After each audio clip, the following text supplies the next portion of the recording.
চারা গাছে কলম পদ্ধতি। আমি বোতলটা দিয়ে চারা গাছে কলম করব। আপনারা দেখতে থাকুন, আপনারা খুব সহজে পারবেন। ছিপিটাকে আমি এভাবে কেটে নিব।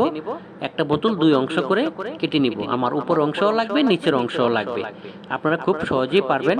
বোতলটা কেটে নেবেন, তারপরে ছিপিটাকে মাঝ বরাবর এভাবে ফুটো করে নেবেন। ফুটো করে নিয়ে আমার পছন্দ অনুযায়ী যে গাছে আমি কলম করতে চাই সেই গাছের একটি ডাল বাঁকা করে এভাবে ভেঙে নিব।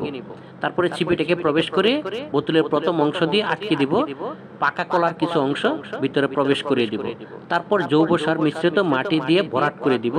আর বোতলের পিছনের অংশ দিয়ে আমি এভাবে আটকে দিব।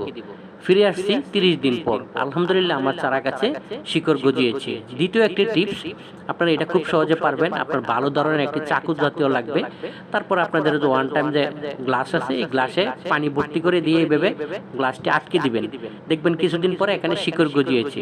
এই টিপসটি আপনাদের যদি ভালো লাগে, একটি লাইক কমেন্ট করতে ভুলবেন না। চ্যানেলটি অবশ্যই সাবস্ক্রাইব করে পাশে থাকুন। ধন্যবাদ সবাইকে।